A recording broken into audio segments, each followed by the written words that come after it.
Here's Travis Hunter talking with RG3 about the Heisman Trophy race, and he seems to take an unnecessary shot at Jeanty, the Boise State running back. Here's the clip. Right. And I want you to know that I don't want y'all to shy away from speaking that stuff into existence. I don't think that you can't win it. I definitely think you can win it. I know I can win it, but Robert I don't know. Couldn't win it either. I don't know who was there. I mean, y'all see Ashton and Jeanty, but it's not like we haven't seen a running back that's good. All right. We haven't seen a player that plays both ways, and I'm gonna keep saying that. It's like he have 95 carries. Yeah. For 1,000 yards. Yeah. If I had 95 catches, how much yards you think I have? Okay. So I'm trying to tell him, like, if I had 95 targets on defense, what you think I'll have? Right. Oh. If I had 95 catches on offense, what you think I'll have? So I try to tell you, like, he got double the touches I got on the offensive side of the ball, and I still have defensive stats that's still crazy, and we only in week 6. Yeah. So, I'm not gonna argue about it. That's the prime time effect, in my view. Travis Hunter has been with Deion Sanders for 3 years, and now he sounds like Deion Sanders. And instead of, taking a more humble position and letting his play speak for itself, he went on to basically make the case why he should win the Heisman. If he had 95 touches, he'd do this, he'd do that. And it's like Travis Hunter, I like the way he handled the Colorado State situation a year ago with the safety Blackburn. But what I've been seeing this year looks like Deion's attitude has rubbed off on Travis Hunter, and, it's ego and flash and bravado far more than any humility. I didn't like it. To be fair, he was led into that question by RG3 and his pom-pom waving. But, look, this is probably the first misstep for Travis Hunter as a Colorado Buffalo, who I believe has actually stayed above the fray. But I'm just wondering if he understands football. I mean, he talks about 95 touches and all this and that. All right. Well, Travis, what if you were getting the ball outside of instead of getting out into space? What if you had to run the ball into the box with 8 or 9 men hurtling at you in an offense where you're literally the main and only weapon?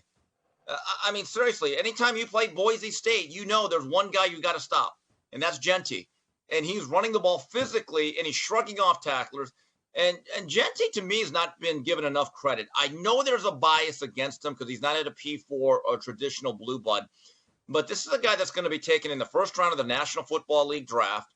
He'll be that running back that comes along once every couple of years that is drafted within the first 20 picks, okay? I know running backs have been devalued, but when you're that good, there's a value. And I just look at Jeanty. I see a lot of Kajana Carter at Penn State, who would have had a great pro career if he doesn't blow out his knee in his second carry in preseason. People forget how good he is, and he runs a lot like him. As for Travis Hunter, again, if he had 95 touches and did all that, maybe he doesn't play in another game or two.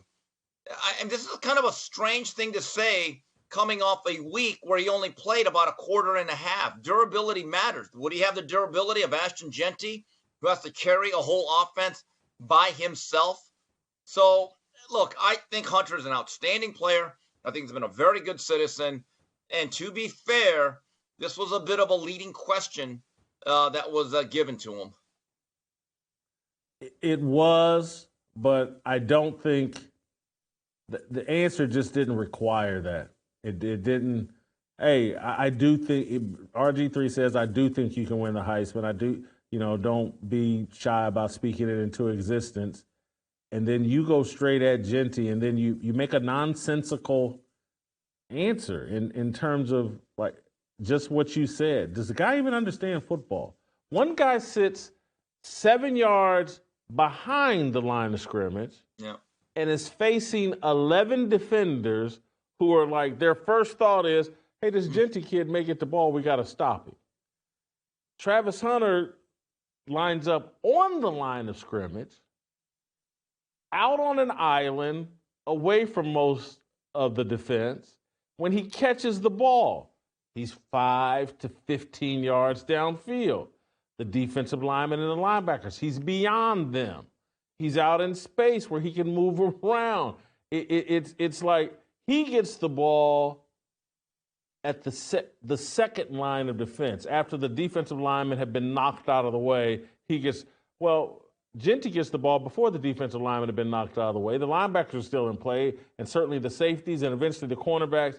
It's just like a basic understanding of football and the difficulty of playing running back and averaging 10 yards a carry as a running back, as opposed to he's averaging 12 yards a carry as a wide receiver. One of those things is far more unprecedented than the other. He's acting like, yeah, you've seen that before. Yeah, we have seen receivers average 12 yards a catch. We've seen that. But running backs averaging 10 yards a carry, that's very, very rare. I'm not, maybe Barry Sanders did. I don't know. But I don't know. It just sounds like a guy that doesn't understand football and sounds like a guy who spent too much time around Deion Sanders and doesn't understand. A humble answer, if he really wanted the Heisman Trophy, a humble answer in that spot would do more for his case than saying, yeah, man, if I had as many touches as him, I'd do more. Well, and as it relates to, go ahead. Yeah, I'd make an argument. Look, Travis Hunter is a rare specimen. There's no doubting his greatness at this level, but I want to make this point. As good as Travis Hunter has been, does he have a defining moment or a game this season like Ashton Jeanty against Oregon? Now, last I checked, Oregon's a pretty good team, it turns out. About a month and a half ago, I remember watching Jeanty just tear through Oregon for some long home runs.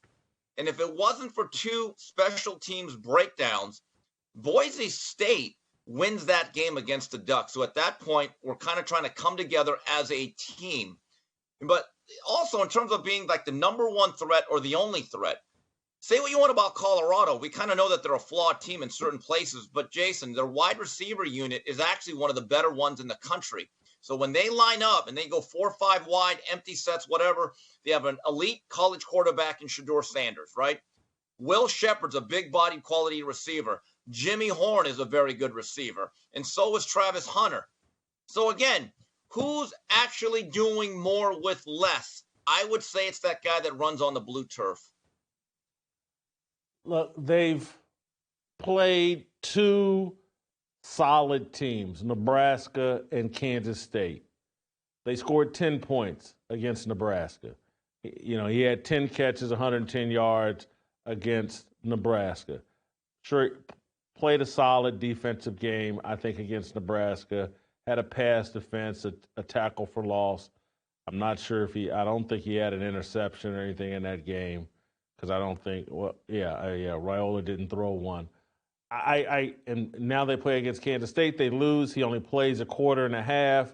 And so those 2 games against relatively good quality opponents, does that compare to the game Jeanty had against Oregon? I don't think so. And again, I'm not trying to denigrate Travis Hunter.